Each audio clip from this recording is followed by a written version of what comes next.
So I will be reading them in August. So this is the true crime books for August. And so last month I was into psychological. Last month I was into novels, like, well, I didn't like The Couple Next Door, but books along that vein. And I was also into the book The Push and other books along that vein. And then I discovered a book I will talk about later that really got me onto true crime. And now I'm like more into true crime than I am into novels, fiction novels, pertaining to mystery. So this is called Midnight in the Garden of Good and Evil. And this is by John Baron Dent, and it's a #1 national bestseller. This was on 4 years on the New York Times bestseller list. I'll read you a little synopsis. Gentle society ladies who compare notes on their husbands' suicides.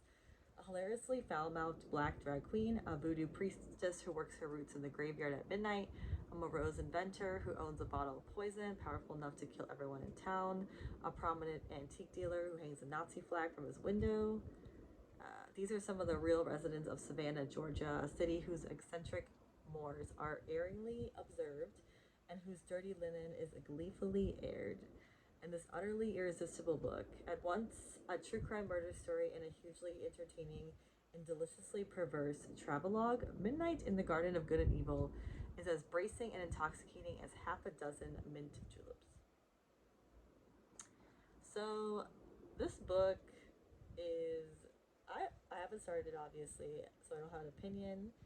I'm not really sure at all what I'm getting into with this book, so if you have any opinions or reviews, let me know. I really this is a book that seems very different than all the other books that I have purchased. So I don't have much to say about this one yet, at all. But it just seems like it really hyped up. So I will let you know if it's worth the hype. Next is kind of a true crime book. It's not like murder or anything, but it is involving prostitution. So this is The Story of My Life by Iceberg Slim. This is the story of Iceberg Slim.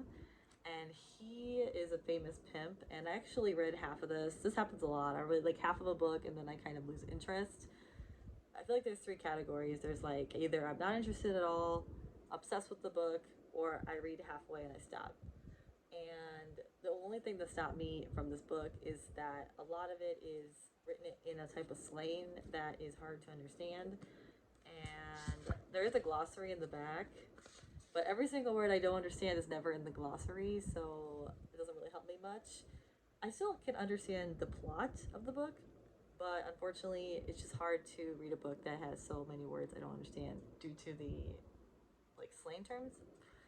But basically, it is like what caused him to become a pimp, the stories of like how he manipulates women. That's what really got me into it. I am really into psychology, so any book that kind of goes into psychology, which is what true crime does a lot, is a book that I like. So it takes you into the mind of a pimp. So I want to finish this book in August. Next is a book that a lot of people say is like a book you have to read if you are into true crime. This is Truman Capote in Cold Blood. I got this on my Kindle and I did not read it because a lot of the time I don't finish a book if it's on my Kindle. I feel like this is a book I have to hold in my hand.